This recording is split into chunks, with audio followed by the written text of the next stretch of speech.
Segunda de Crónicas. Hermana, ¿necesita traducción? Gloria a Dios, gloria a Dios. J'aime bien ces femmes qui sont courageuses. Gloria al Señor. Gloria a Dios.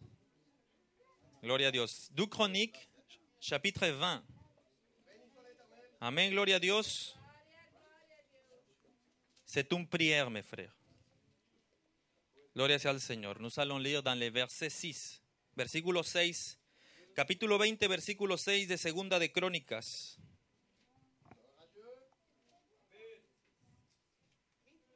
Gloria sea al Señor. 2 Chroniques, chapitre 20, verset 6. ¿Vous l'avez? Amén, gloria al Señor. Gloria a Dios. Vamos a leer, hermanos. Vamos a leer. On va lire à partir du verset 3 jusqu'au verset 6. Amen. Comme ça, nous donne un peu de contexte pour le texte. Amen, gloria al Señor. ¿Vous l'avez? Donc, je vous demande aussi de nous mettre debout pour révérence à la parole de Dieu. Et nous lisons au nom du Père, du Fils et du Saint-Esprit la parole. Suivez avec votre yeux. Josaphat éprouva de la crainte et décida de consulter l'Éternel. Il proclama un jeûne pour tout Juda. Juda se rassembla pour chercher l'Éternel et l'on vint de toutes les villes de Juda pour chercher l'Éternel. Josaphat s'étend debout au milieu de l'assemblée de Juda et de Jérusalem dans la maison de l'Éternel devant les nouveaux parvis.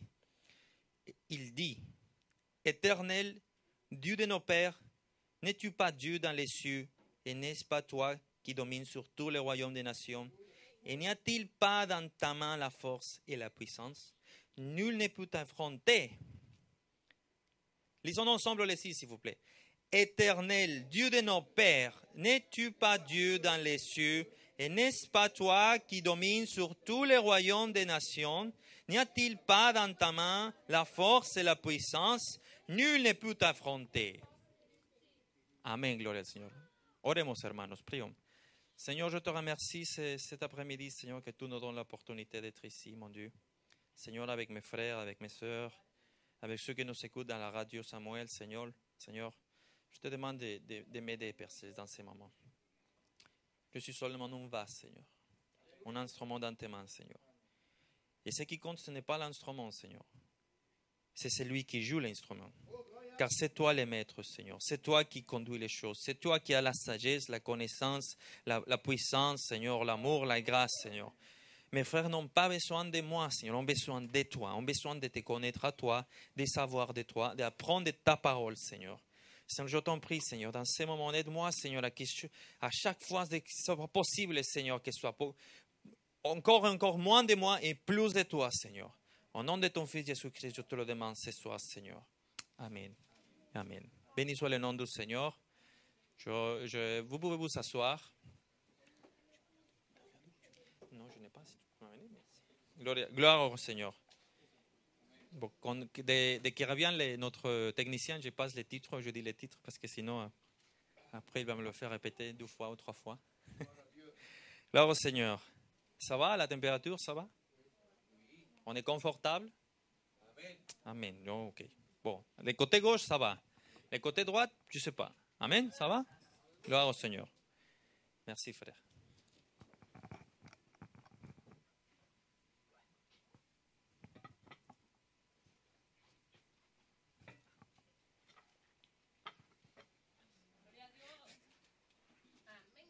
Gloria a Dios, gloire à Dieu.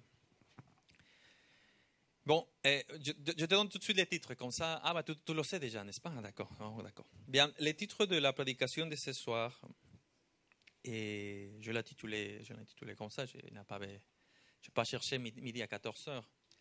Oh Dieu, qui es-tu? Vous savez,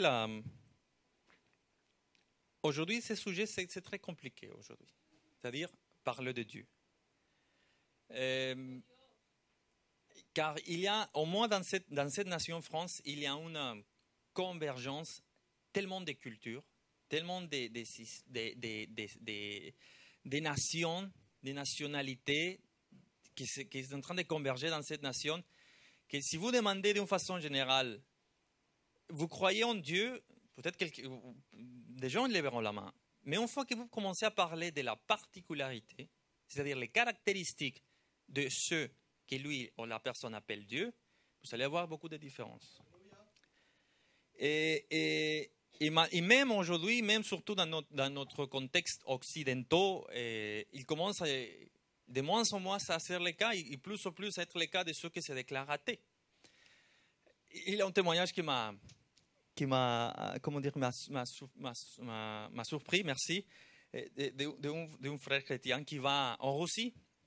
Et si vous savez, si vous connaissez un peu de l'histoire de ce qui s'est passé en Russie avec Staline, une des choses qu'il a décidé Staline, c'est de sortir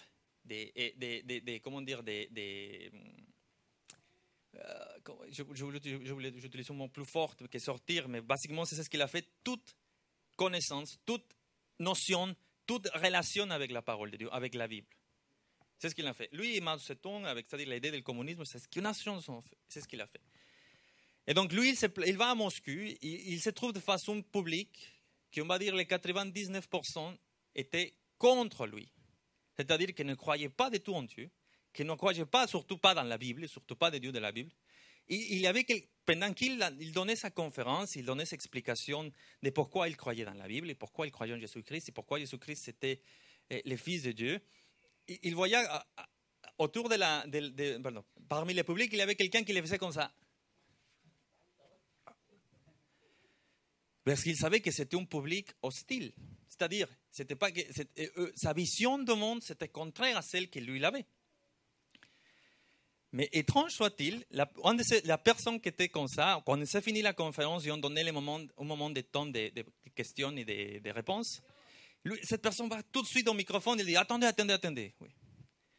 Vous parlez de Dieu, oui. Mais c'est quoi ça? Qu'est-ce que vous parlez? Je ne comprends rien de ce que vous savez parler. Dieu? C'est quoi ça? » Et ce monsieur-là, il s'avance et lui dit « Vous êtes athée ?» Il dit « Oui. » Alors vous niez quoi? Qu'est-ce que vous êtes en train de nier? Parce que si vous se déclarez athée, ça veut dire a vient du grec, c'est un préfixe grec que ça veut dire sans ou la négation, et c'est théos, Dieu. Donc vous êtes en train de nier Dieu. La personne restait. Ah bon? Ben c'est vous qui déclarez que vous êtes athée. C'est-à-dire, mes frères, aujourd'hui, la connaissance de Dieu, elle est à la baisse. Malheureusement. Une des choses qui m'étonne, une des choses pas qui m'étonne, sinon qui vient et attire mon attention, c'est que les pays, à un moment donné, c'était sa base, son fondement, c'était la croyance en Dieu. N'importe quel Dieu, sinon le Dieu de la Bible, un contexte biblique, un contexte judéo-chrétien, c'était les États-Unis. Et tous les fondements de cette nation, que ce n'est pas la même chose dire que c'est une nation chrétienne, non, sinon les fondements qui donnent la place à la Constitution et à la déclaration d'indépendance, parce que dans sa déclaration, eux déclarent que tous les hommes sont créés égaux, pas qu'ils sont évolutionnés égaux. Donc, déjà, dans sa propre déclaration et dans tous ses pensées et projets politiques, il y avait tous ces fondements chrétiens. Ah bon, et ce n'est pas surprenant qu'aujourd'hui, toutes ces institutions sont dans un déclin épouvantable, précisément à partir, on se peut voir ce déclin à partir des moments qui ont commencé à nier Dieu. C'est une chose que je ne sais pas si les gens qui sont là-bas se rendent compte, ou se posent la question. Aussi, surtout aussi dans notre part occidentale, on peut voir ça, que les institutions que nous avons fondées en tant que société et que nous pensons que nous allons nous porter, nous pouvons voir les déclins de ces institutions. Et au fur et à mesure que ces déclins se projettent, c'est aussi au fur et à mesure que la connaissance de Dieu a baissé. Nous avons lu ce verset-là à partir de Chronique 20. Et qu'est-ce que vous trouvez là? Vous trouvez un roi. Et quel roi vous trouvez? Josaphat. Le roi Josaphat, c'était le roi de Juda, c'est-à-dire après la division du royaume d'Israël, c'était le royaume du Sud, qui seulement était conformé par la tribu de Juda et la tribu de Benjamin. Pardon. Et au moment donné, il y a un groupe de rois qui vont faire la guerre, les rois de Moab, et il rassemble son armée et il va à la guerre contre Israël. Mais c'était une armée immense. Et le roi Josaphat, il est effrayé. Autrement, il a peur. Parce qu'il, face à cette armée innombrable, il se disait, qu'est-ce que je pourrais faire? Comment je pourrais aider mon peuple? Comment je peux sauver mon peuple? Comment je peux sauver tous ceux qui sont sous mon autorité? Et donc, ce roi Josaphat, il avait une chose, et je le remercie au Seigneur, en tout cas, je dis, peut-être parmi toutes les caractéristiques, au moins il avait un. Il avait confiance en l'Éternel. Et donc, il va à la maison de Dieu, il va au temple, il fait cette prière. Et pourquoi cette prière attire mon attention? Parce que c'est précisément, il commence par dire quoi? Il commence par poser des questions dans sa prière. Il dit, verset 6, Dieu de nos pères, n'es-tu pas Dieu dans les cieux, et n'est-ce pas toi qui domines sur tous les royaumes des nations? C'est une question qu'aujourd'hui beaucoup peut-être se posent. Qui est Dieu? Et dans les années 90, la revue, les revues des États-Unis Time, et il a fait un reportage pour parler précisément de qui est Dieu. Et donc il a récolté beaucoup de témoignages. Il y avait des témoignages qui disaient non, ben Dieu c'est lui qui me tient pendant la souffrance, dans la maladie. Autre disait, un autre témoignage d'un pasteur, ou plutôt d'un prédicateur qui savait détourner la voie de Dieu et il avait vécu une vie débauchée, qu'il avait fini pour être contagié de sida à cause de toute sa vie qu'il avait menée. À la fin, son témoignage, c'est lui qui, après tous les malfaits que je passais, que j'ai commis, et toutes les erreurs que j'ai commis, c'est lui qui me pardonne. C'est lui en qui je trouve la grâce, le pardon, et je trouve un espoir. Et donc, tout ça commenté, les journalistes ou les commentateurs sont en train de donner tous ces témoignages, et ensuite passe de l'autre côté. Pourquoi je dis on passe de l'autre côté? Parce que il n'y a pas que de bonnes expériences. Il y a d'autres qui ont dit non, Dieu c'est celui qui a permis tel accident, il n'y a passé telle chose. Et Dieu c'est lui qui a permis que mon enfant est mort et d'autres choses. Qu'est-ce que je veux dire par là? Au niveau de nos expériences personnelles, nous pouvons saisir certaines connaissances de Dieu. Nous pouvons saisir certaines idées de Dieu. Mais ça va être très, très mélangé aussi avec nos circonstances. Donc, nous avons besoin d'une autre chose que nos expériences. Les expériences sont importantes dans la vie. Les expériences, quelque part aussi forment notre caractère. Mais nous avons besoin d'autres choses pour apprendre, pour savoir qui est Dieu. Donc, l'homme aujourd'hui, il se penche dans la science. Il dit, Dieu n'a plus besoin de Dieu parce que j'ai la science. Et Stephen Hawking, vous savez ce qui est Stephen Hawking? C'est un physicien très connu. C'est lui qui est quadriplégique, ou en fait, il a une maladie, qui fur et à mesure, il n'a plus maîtrise de son corps, donc il ne peut plus bouger. Et aujourd'hui, il parle à travers un ordinateur qui interprète les mouvements de ses cordes vocales, et on parle comme ça. On dirait que c'est un robot, le monsieur, quand il parle. Mais lui, très, très intelligent. Et donc, il a écrit son livre, son bouquin, qu'il appelle Une brève histoire du temps. Donc, il raconte les commencements de l'univers et toute la loi qu'il fallait qu'il se passe.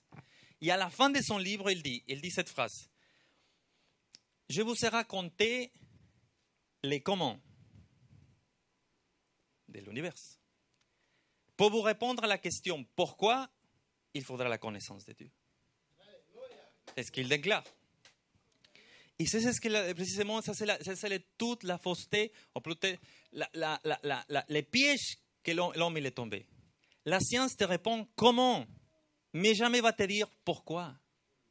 Parce que la science ne pose pas de questions d'intention. En tout cas, les sciences exactes, et c'est ce qu'on appelle science. Parce que ceux qui disent science scientifique parlent, on a besoin d'une preuve scientifique en train de parler d'une mesure, quelque chose de physique, quelque chose qu'on mesure. Une distance, une électricité, un voltage, une courant, une température, quelque chose qu'on mesure. C'est ce qu'on appelle les scientifiques. Ça m'éprouve. Ça, c'est scientifique.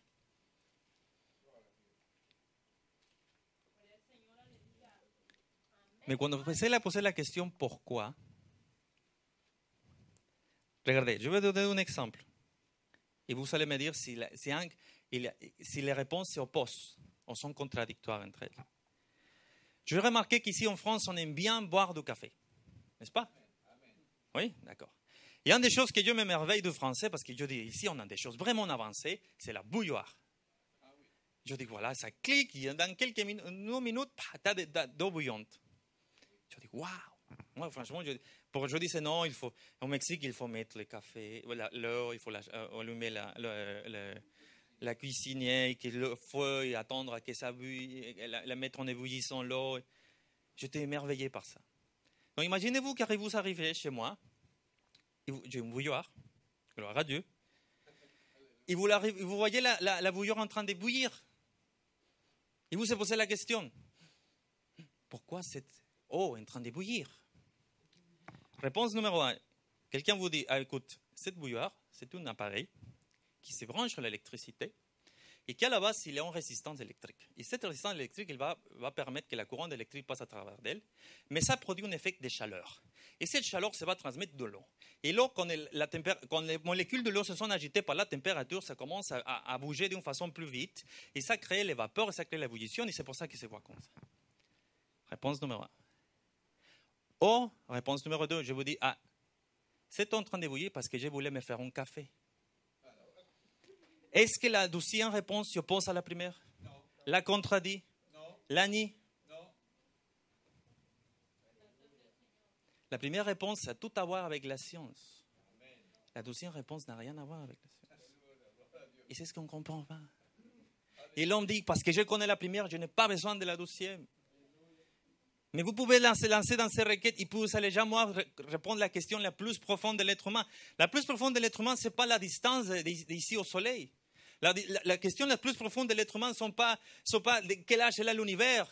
Ce sont des questions intéressantes, on voudrait bien savoir, mais si on ne sait pas, ce n'est pas grave. C'est plutôt pourquoi je suis sur la terre. C'est quoi le sens de ma vie? C'est quoi le bien et c'est quoi le mal? Comment je puis y faire la différence?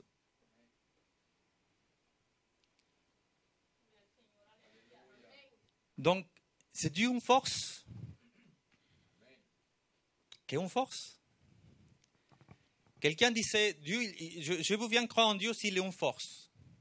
Parce qu'il c'est une force, je peux m'en servir et l'utiliser comme je veux. Parce qu'avec une force, je n'ai pas un rapport de rendre compte. Avec une force, je l'utilise, je la dépense et c'est tout. Mais si c'est une personne, là, il a un rapport différent. Il peut avoir une conversation. Et si cette personne a une autorité, et cette personne l'exerce sur moi, vous savez, la façon la plus sûre que vous pouvez utiliser pour comprendre et apprendre de Dieu, c'est à travers sa parole, à travers la révélation qu'il nous donne. C.S. Lewis, un philosophe anglais, il disait, vous savez, demander de l'homme savoir de Dieu, qu'il puisse démontrer Dieu, c'est comme demander à Hamlet, ou si vous voulez, on le transpose dans un contexte français, c'est comme on demandait à Jean Valjean, Les Misérables, qu'il démontre l'existence de Victor Hugo. Ben non, parce que la création, il est créateur. Mais ce ne peut pas. La seule façon que c'est possible, c'est si Victor Hugo, il s'inscrit dans l'histoire, et comme ça, Jean Valjean, dans l'histoire, il peut la connaître. Il peut les connaître, il peut le savoir. Parce que c'est ce que Dieu a fait. Il nous donne sa révélation. Et non seulement sa révélation, il a fait d'autres choses. Après, on parlera. Il nous donne la révélation. Ici, nous trouvons la parole de Dieu. Nous trouvons les aspects de Dieu. Nous trouvons des caractéristiques de Dieu. Par exemple, une des choses que vous pouvez dire tout de suite sur Dieu, quand vous lisez la parole. Il a créé l'univers. Donc, ça nous parle de quoi? Des créateurs, qu'il est en pouvoir. Pouvoir quelque chose. Ok. Quoi d'autre? Qu'il a une sagesse. Il connaît les choses. Quoi d'autre? Qu'il a beaucoup d'amour. Ok. Quoi d'autre? Regardez, on va à Isaïe. Isaïe 40, s'il vous plaît.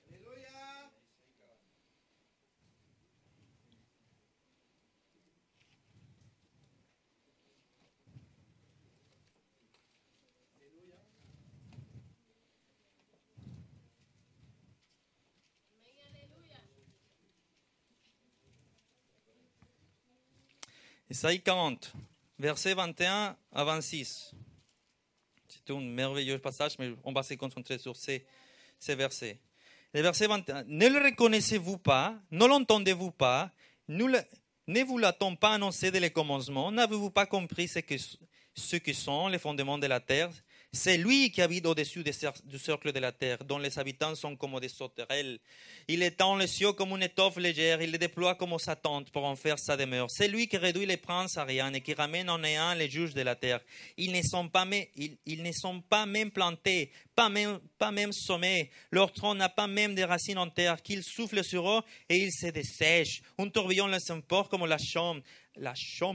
À qui me comparerez-vous? Pour que je lui ressemble, dit les saints. Levez le ciel au nom et regardez. Qui a créé ces choses? C'est lui qui fait sortir leur armée au complet. Il les appelle toutes par leur nom, par son grand pouvoir et par sa force puissante, pas une qui fasse défaut. De qui parle là? De Dieu. Le prophète il est en train de s'exprimer de Dieu. Il est en train de nous parler des choses. Il est en train de parler. Vous savez, cette partie de la. J'aime beaucoup cette partie de la parole. Parce que d'un moment donné, tu dis, oui, mais c'est le prophète qui, mais il parle avec une autorité, une connaissance, une confiance, une certitude. Et Dieu dit ça, et Dieu fait ça. Et béni soit le nom du Seigneur, parce qu'à travers ça, nous pouvons. J'ai réparé ça, qu'il a le pouvoir, il est tout puissant, qu'il est saint. Là, on s'est rendu. Regardez Michée, le prophète Michée. Un peu après. Michée, chapitre 1, verset 2 au 5. Écoutez-vous tous, peuple, sois attentifs, terre, et ce qui est en toi. Que le Seigneur, l'Éternel, soit témoin contre vous, le Seigneur qui vient de son saint au temple. Car voici que l'Éternel sort de sa demeure. Il descend, il marche sur les hauteurs de la terre. Sous lui, les montagnes se fondent, les vallées s'entr'ouvrent, comme la cire devant le feu, comme l'eau qui dévale une pente. Et tout cela à cause du crime de Jacob, à cause des péchés de la maison d'Israël. Quel est le crime de Jacob? N'est-ce pas Samarie? Quels sont les seuls lieux de Juda? N'est-ce pas Jérusalem? Il continue. Gloire soit au Seigneur. Qu'est-ce que vous voyez là? Une connaissance, une idée, en personne. Et ensuite, on pourrait faire. J'ai remarqué 4 caractéristiques de Dieu à laquelle nous pouvons parler, en discuter un peu si vous voulez. Sa toute puissance qui nous parle aussi de sa souveraineté. Le fait qu'il est saint, ou sa sainteté, son omniscience et le fait qu'il est immuable. Il ne change pas. La parole nous le dit. Il ne change pas. Alors, quand vous mettez ensemble ces 4 caractéristiques dans son être, et vous regardez la vie de l'être humain, qu'est-ce que vous sentez? Comment vous sentez-vous? Vous savez, la souveraineté, ça nous plaît tant que les choses vont bien.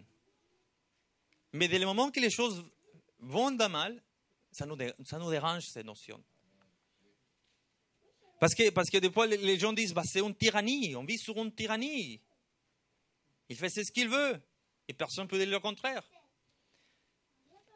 Sa sainteté. La sainteté dérange, vous savez quand votre vie n'est pas saine. Quand je mène une vie, on va dire, dans mes propres opinions, ma propre opinion, elle est bien, elle va bien. Il arrive quelqu'un qui ne se comporte pas comme moi, qui fait, on va dire, selon moi, de mauvaises choses. Ma vie, je la regarde en haut, je regarde l'autre vie en bas, et je dis non, je me comporte mieux. Et donc on va dire, la sainteté dans ces contextes, ça me dérange pas. Je dis, il faudrait qu'on soit saints tous. Mais quand la sainteté de Dieu vient, il nous place face à notre péché, à notre condition, cela nous dérange parce que tu dis, Seigneur, tu es tellement saint, tu jamais te trompes, tu jamais fait du mal, Seigneur. Et moi, devant toi, j'ai entendu une histoire, lisant un fait divers au Mexique, et c'était vraiment qu'à un moment donné, je me suis dit, mais c'était un chauffeur de poids lourd. Et donc, en tant que chauffeur de poids lourd, il sortait de chez lui, il passait des jours en dehors de chez lui, pas mal de jours. Et quand il sortait en voyage, il fréquentait les maisons closes. Vous comprenez ces concepts? Un prostíbulo. Ah, okay. Après, je vous... Pardon. Après, on parlera de ça, si vous voulez. Et qu'est-ce qui s'était passé? Eh ben, donc, quelqu'un une fois lui dit, un de ses copains de route lui disait, tu sais quoi, mais on parlait de tel endroit, qu'il y a quelqu'un qui est excellent. Ah, donc il va. Et c'est quoi son étonnement, ces moments-là terribles, quand il voit, il arrive, il trouve la personne que l'on décrit, et c'est son épouse. Que s'est-il passé ensuite? Il y a une chose horrible qui s'est-il passé. Une violence et ensuite. Mais la question que je soulève là, je dis, tant qu'il le fait, c'est bien. Mais que tant que c'est sa femme qui le fait, ça c'est pas bien.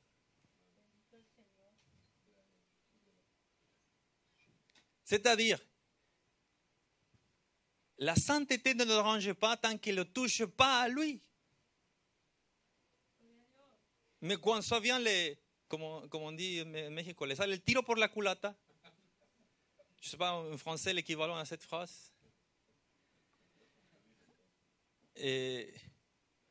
C'est-à-dire qu'il est rattrapé par ses propres actions, par les conséquences de ses actions. Là, il les dérange. Et là, il éclate. Et là, il est furieux. Mais n'est-ce pas ça la philosophie qu'il avait? N'est-ce pas ça sa façon de se conduire? La omniscience de Dieu. Beaucoup les dérangent la omniscience de Dieu parce qu'ils disent, ah ben tu sais, on n'a pas de liberté s'il y a l'omniscience de Dieu. Si Dieu sait toutes choses, alors comment nous pouvons décider telle et telle et telle chose? Et finalement, par exemple, le fait que Dieu ne change pas, donc si quelqu'un dit, bon, si Dieu est tout puissant, souverain, et Dieu est saint, et Dieu il connaît toutes choses, il ne change pas, c'est-à-dire il sera toujours tout puissant, il sera toujours saint, il sera toujours omniscient.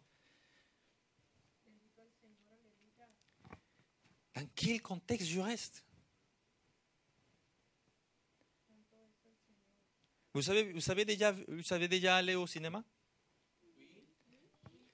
Vous avez vu comment se voit la lumière qui sort à travers les murs? Quelqu'un m'a raconté que dans sa vie, il avait quelqu'un qui travaillait chez lui, au Mexique, dans la montagne. Et cette personne, par sa condition socio-économique, n'avait jamais allé au cinéma. Jamais. Et donc un jour, son père voulait lui faire plaisir, on fait un cadeau. Il dit, tu n'es jamais allé au cinéma? Il dit, non, mais tiens, je te paye le cinéma, va au cinéma. C'est un travail qui travaillait pour lui. Il passe un après-midi au cinéma et la personne dit, ok, donc jamais allé. Donc il prend sa chemise, il va au cinéma. Il arrive au cinéma, mais il arrive déjà en retard. Parce qu'il est en train de raconter, quand il retourne, il dit, qu'est-ce qui t'est passé? Il dit, je suis arrivé en retard et quand je suis arrivé, la salle était déjà en noir. Et comme j'étais en noir, je ne voyais pas où aller, donc je me suis resté dans l'entrée. Et alors, je voyais la lumière qui sortait comme ça. D'un mur sortait la lumière. Et lui, il se disait, c'est pour ça que j'ai payé. Je suis payé pour venir voir des lumières qui sortent. Il a fallu 30 secondes à peu près pour qu'il tourne la tête et qu'il regarde l'écran et qu'il regarde l'image qui se forme après qu'il sorte ces lumières. Et c'est là où il a éclaté de rire avec cette personne. Il disait, non, mais c'est pas possible. Tu t'avais pas rendu compte qu'il fallait tourner la tête et regarder. Oui, désolé, mais j'ai passé comme 30 secondes en train de regarder la lumière comme ça. Et après, quand j'ai vu ça, j'ai dit, oh, c'était formidable. Pourquoi je vous raconte tout ça? Et c'est quoi les liens entre elles? C'est ce que je viens de dire et cette histoire. Toutes ces notions que nous commençons à avoir sur Dieu et tout ce que nous lisons de la parole sont comme des éclairs de lumière dans notre vie. C'est comme des passages de lumière dans les ténèbres de cette vie.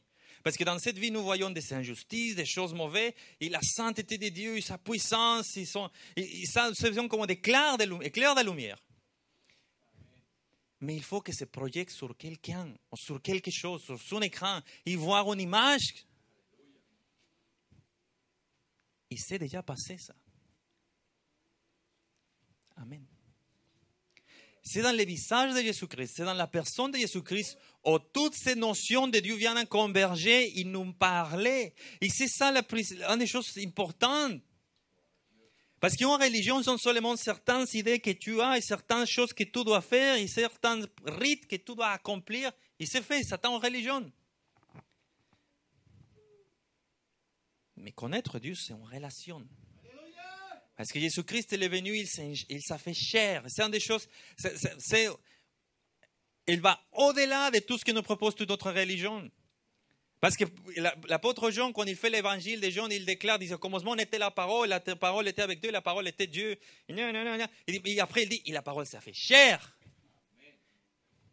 C'est-à-dire, toutes ces idées abstractes qu'il pouvait avoir de que c'est bon, ça en sont incarnées, ça en fait une personne, quelqu'un que tu peux rencontrer et connaître, Jésus-Christ.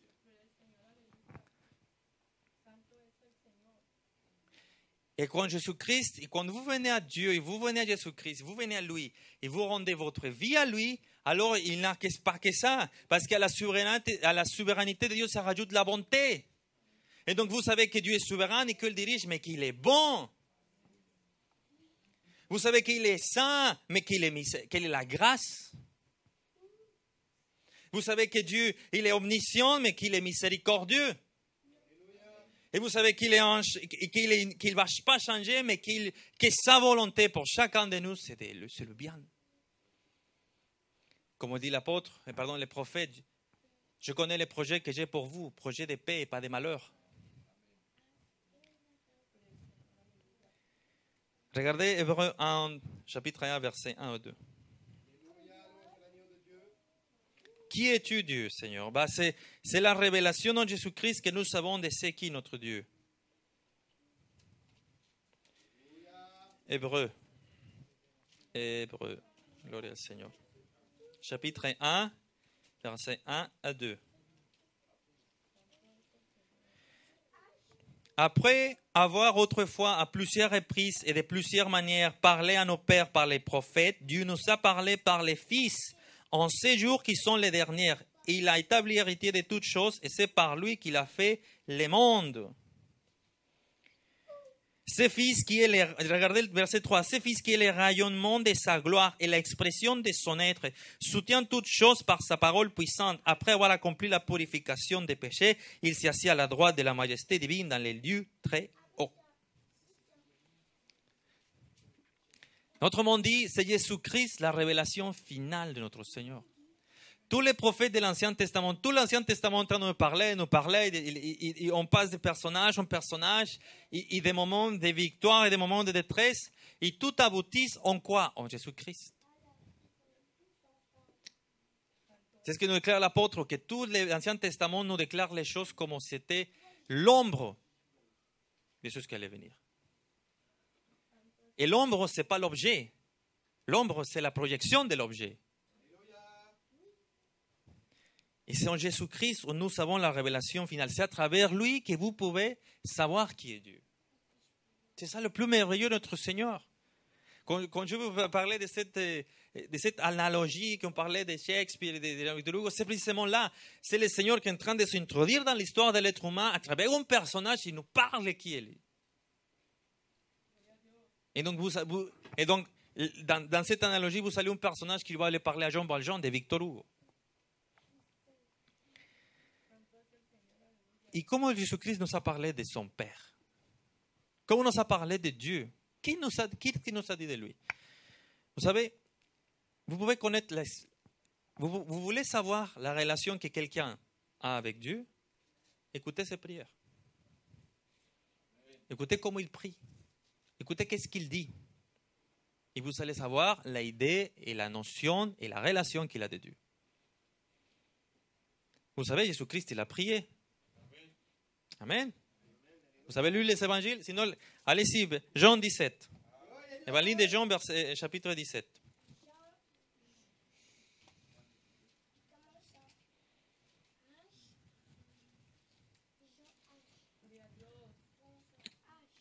Chapitre 17.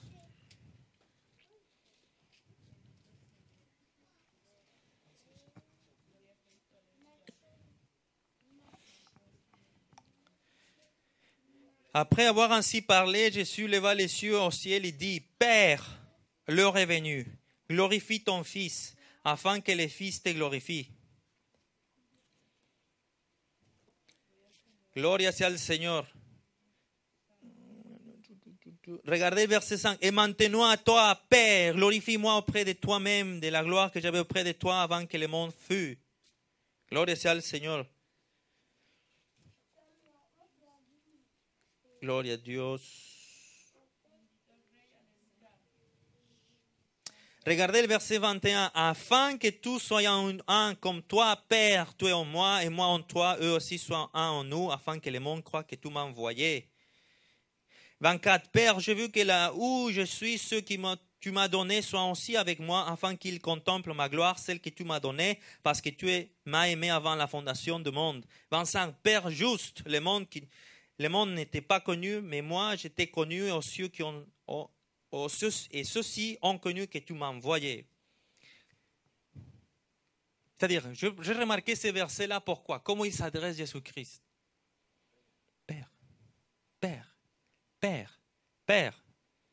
Comme quand les apôtres s'approchent à lui, il dit, vous allez prier comme ça. Notre Père. Vous savez que cette notion, ça dérange un musulman? C'est que vous vous adressez à Dieu et lui dites Père. Parce que pour eux, la notion, c'est tellement loin de l'homme, que l'homme ne peut pas être fils. L'homme ne peut pas appeler Dieu Père. Mais Jésus-Christ, il vient, il nous dit, non, je viens pour que vous ayez la vie, et vous ayez en abondance. Et à travers moi, nul vient au Père que par moi. Je suis le chemin, la vie et la vérité. Et quand vous rencontrez Jésus-Christ, si vous avez une relation avec Jésus-Christ, qu'est-ce qu'il nous dit la parole? Vous pouvez l'appeler Abba Padre. Vous pouvez l'appeler Père. Vous pouvez l'appeler Père, c'est votre Père. Parce que, comme dit la parole, car à tous ceux qui ont cru, Amen, le pouvoir d'être appelé fils de Dieu. Donc ce n'est pas quelqu'un de lointain. C'est pas seulement. Vous voyez même une différence dans la prière de Josaphat. Josaphat dit Dieu dans les cieux, mais vous pouvez le dire votre Père, notre Père. Quand tu te poses la question qui est Dieu et tu ne réponds pas c'est mon Père, ça veut dire que tu manques encore arriver à ce point-là de ta relation avec le Seigneur, notre Père. Et c'est précisément à ce point-là que le Seigneur et vous que vous arrivez à le dire notre Père. Donc Josaphat, d'abord il pose cette question, n'es-tu pas Dieu dans les cieux? Qui est notre Dieu? Dieu est notre Père, mes frères. Dieu est notre Père. Ensuite, si on retourne à Chronique de 20, de Chronique de 20, il passe le suivant, il fait autre question. D'abord, il a posé la question de qui est Dieu. Ensuite, il demande autre chose. Verset 7. N'est-ce pas toi, notre Dieu, qui a déposé les habitants de ce pays devant ton peuple Israël et qui l'a donné pour toujours à la descendance d'Abraham qui t'aimait? Et il continue. Et qu'est-ce qu'il fait là, Josaphat? Il raconte, c'est ce qui s'est passé dans le peuple d'Israël. Il raconte l'histoire du peuple d'Israël. Donc d'abord, c'est que Dieu, c'est mon Père. Et deuxièmement, qu'est-ce qu'il a fait? Est-ce que tu peux raconter un témoignage de ce que Dieu a fait dans ta vie? Amen. Tu te souviens de la dernière fois que tu as eu une expérience avec Dieu? Amen. Vous savez la différence entre avoir la religion de tes parents et avoir la religion de tes parents et avoir une relation avec Dieu, c'est quand tu vis, ou tu parles, ou tu connais que les expériences de tes parents, mais tu n'as pas des expériences. Si nous parlons de que Dieu est vivant, et que Dieu parle, que Dieu agit, que Dieu fait, ce n'est pas seulement pour tes parents dans le passé, c'est aussi pour toi, et pour tes enfants, et pour les futures générations. Parce que si on vient de dire que Dieu il est immuable, c'est-à-dire qu'il ne change pas, s'il lui a parlé à tes parents, il va te parler à toi, il va parler à tes enfants, il va parler à ceux qui suivent. Mais ces expériences viennent comment? Quand tu vas à la recherche de Dieu. Et pourquoi c'est important ces expériences? Pourquoi c'est important dans la prière de Josaphat quand il fait cette prière? Parce qu'il y rappelle une chose au peuple qui est en train d'écouter. Dieu a été avec nous jusqu'ici. Sinon, à quoi de bon d'adresser une prière à quelqu'un qui n'a jamais t'aidé, qui n'a jamais intervenu dans ta vie? Pour voir si jamais peut-être? Non! Josaphat, il connaissait l'histoire de son peuple. Josaphat, il savait que son peuple, tout au long de son histoire, il avait connu, il avait été sous la main puissante de Dieu, sur sa protection, sur sa direction. Et que c'est tout ça resté dans sa mémoire, appuyé dans sa foi pour dire, encore une fois, Seigneur, nous avons besoin de toi. Encore une fois, Seigneur, nous avons besoin d'être sauvés, d'être soulevés, Seigneur. Pardon. Pourquoi je te parle de ça? Parce que nous avons besoin aussi, ta foi a besoin de ces expériences. Précisément pour quand viennent les moments difficiles, les moments que tu te trouves dans les creux de la vague, tu te rappelles qu'il est en Dieu. Tu te rappelles non seulement qu'il est en Dieu, sinon que tu le connais, et non seulement que tu le connais, qu'il a déjà fait des choses dans ta vie. Et ça tourne différent.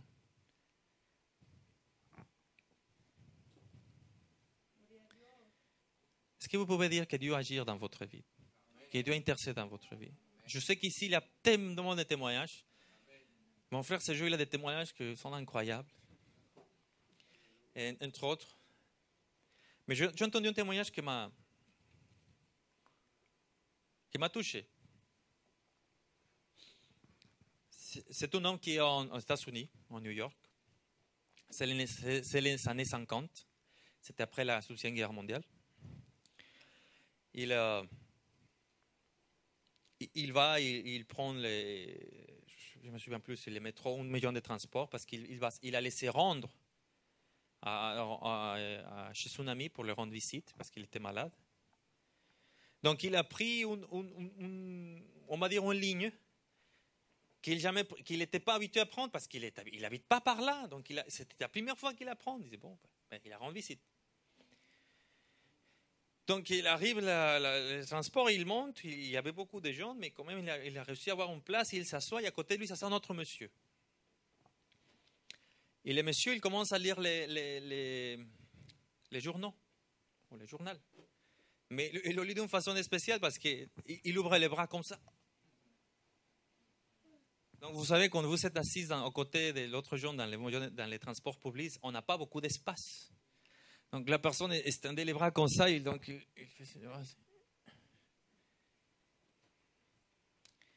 Mais sans le vouloir, il n'a pas s'empêcher de regarder les journaux. Il regarde le journal, il commence à voir que ce n'est pas un journal en anglais. Il regarde l'écriture un peu bizarre.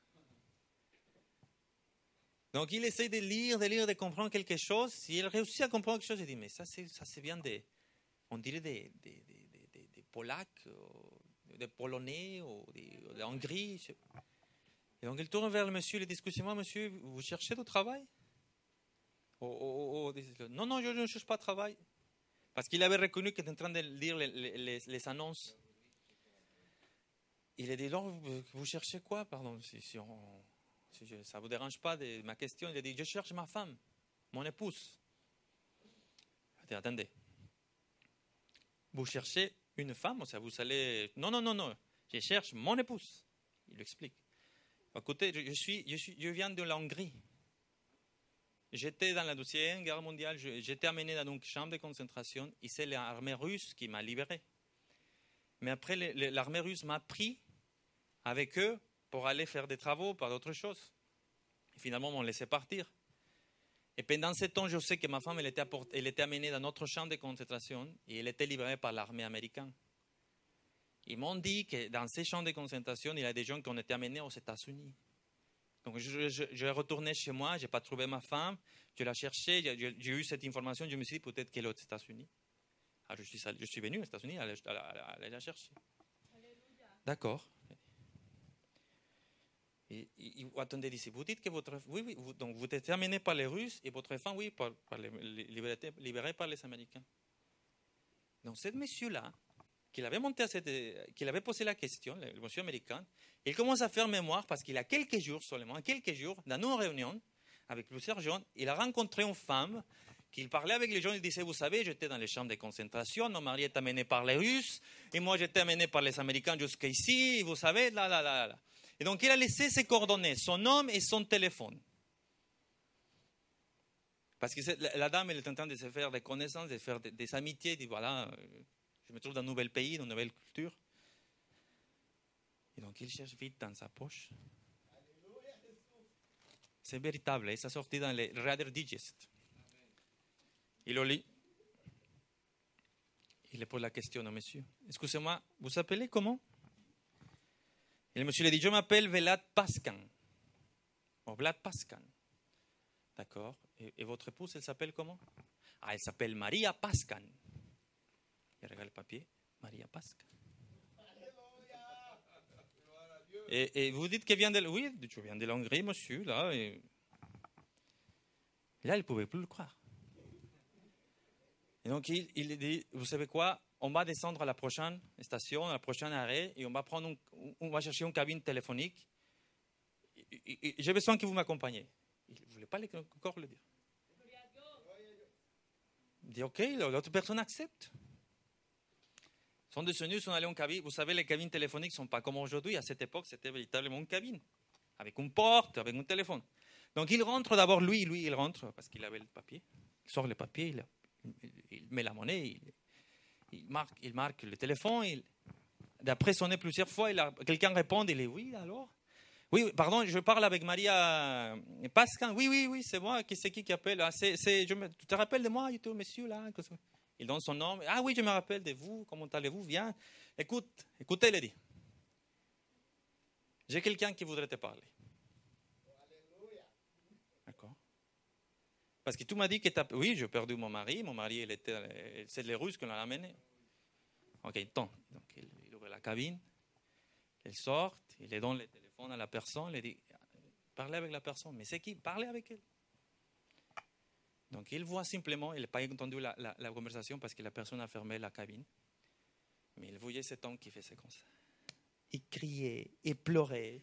Il disait, je crois dans sa langue, il disait, je voyais vraiment dans son visage cette incompréhension des choses, de dire, comment c'est possible que j'ai fait ce voyage autour de l'Atlantique, j'arrive à cette ville si énorme, si grande, et je trouve la personne qui connaît ma femme et qui me donne ses coordonnées. Lui-même, il ne pouvait pas le croire. Il rendait son témoin, il disait qu'il marchait, il avait les larmes dans les yeux. Il disait, comment? Les éditeurs de l'article, il est en train d'écrire, il dit, pour les sceptiques, c'est que l'hasard. C'est par la chance.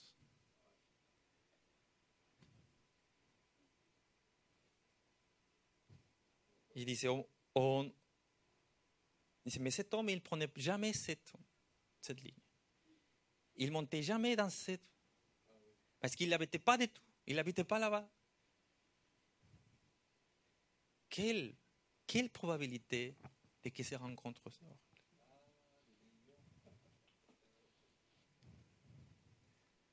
Vous savez, Dieu agit dans la vie de l'être humain. Dieu agit dans votre vie. Et nous devons le chercher. Nous devons chercher que Dieu nous parle, que Dieu agit dans notre vie. Parce que Dieu va le faire. Ça, c'est mon constat. C'est vrai, il y a des jours difficiles. C'est vrai, il y a des jours qui on dirait que ce n'est pas le cas. Mais dans ces jours-là, je me rappelle de toutes les choses qui sont déjà passées dans ma vie. Je dis, alors, qu'est-ce qui sont déjà passées? Qu'est-ce qui se passe? J'ai vu des choses, mes frères. J'ai vu des jambes grandir. Ils se mettent, pareil. Quelqu'un qui boitait, on priait pour lui. Des guérissons, c'est-à-dire tant d'autres choses qu'aujourd'hui, je dis, même si aujourd'hui j'ai des mauvaises choses qui m'arrivent, des situations difficiles, je ne peux pas dire qu'il n'existe pas, je ne peux pas dire qu'il n'agit pas. Est-ce que j'ai ça, des témoignages aussi? J'ai vécu ça, j'ai vu ça. C'est la question de les apôtres. Même si les apôtres vous leur disent, non, c'est pas vrai, mais est-ce qu'on l'a vu, on l'a parlé avec lui, on a mangé avec lui, on a écouté ce qu'il nous a dit, on l'a vu monter au ciel. Et donc, eux pouvaient le torturer tant que vous voulez. Mais eux ne pouvaient pas dire le contraire. C'est parce que c'est la vérité. Et donc, beaucoup de gens me disent, mais Abraham, ça, écoutez, mon père, c'est un miracle. Il avait la polio, il ne devait pas marcher, il marche. Il y a tant d'autres choses. Votre vie, vous considérez que votre vie est un accident? Non. Vous considérez que c'est ce qui se passe et que vous êtes à la... Comment dire? Que vous êtes seulement le produit de hasard?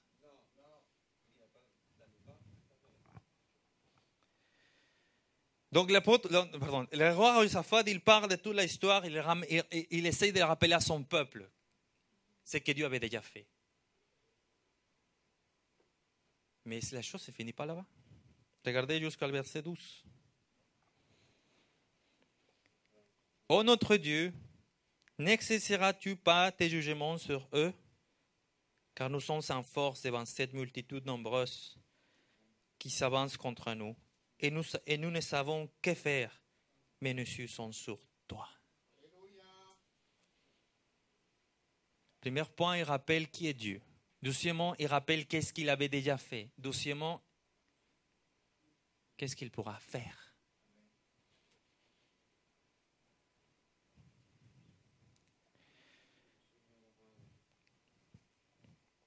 Gloria sea al Seigneur. Regardez le verset 14. Alors l'Esprit de l'Éternel s'assit au milieu de l'assemblée Jahaziel, fils de Zacharie, fils de Benaïa, fils de Yaël, fils de Matania, lévite d'entre les fils d'Asaph 15. Et Jahaziel dit, soyez attentifs, tout Juda et habitants de Jérusalem, et toi, roi Josaphat, ainsi vous parle l'Éternel, soyez sans crainte et sans effroi devant cette multitude nombreuse, car ce n'est pas votre combat, mais c'est celui de Dieu.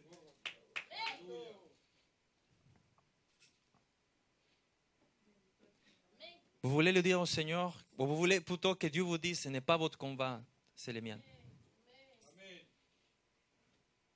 Ce n'est pas ça ce qu'on désire notre cœur, ce n'est pas ça qu'on désire dans notre âme.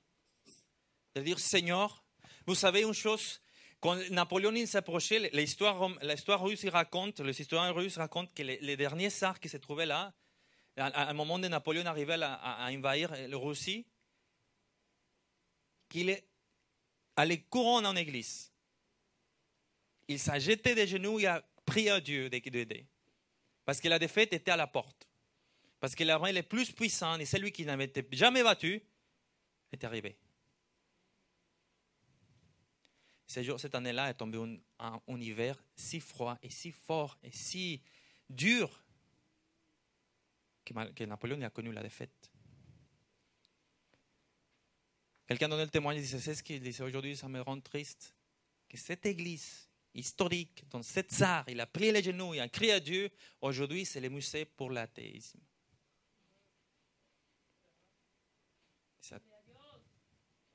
Parce que nous avons oublié ce que Dieu a fait, parce que nous avons oublié qu'est-ce qui est Dieu.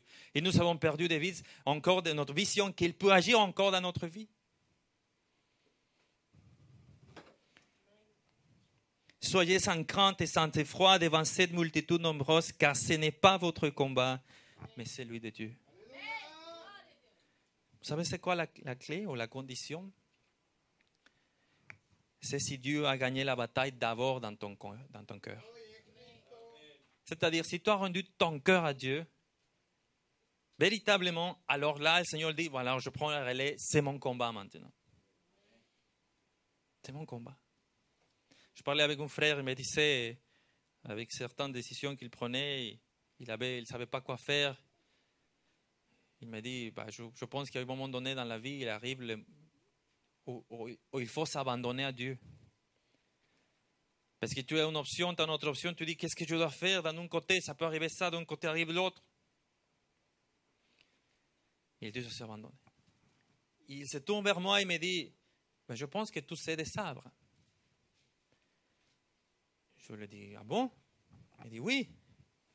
Tu as passé un moment difficile, n'est-ce pas? Et je lui dis, oui. Il cherchait les mots. Et c'est moi qui lui ai dit, si c'est ce qu'il faut faire, il faut s'abandonner à Dieu. Parce que quand tu te trouves devant une multitude si nombreuse, et tu te rends compte de l'incapacité qu'il y a en toi,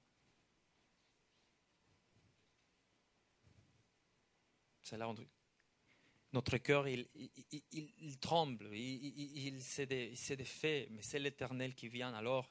Et quand tu t'abandonnes à lui, c'est son combat. Pour dur que soient les choses, aussi difficile paraît-il, si tu t'abandonnes à lui, c'est son combat.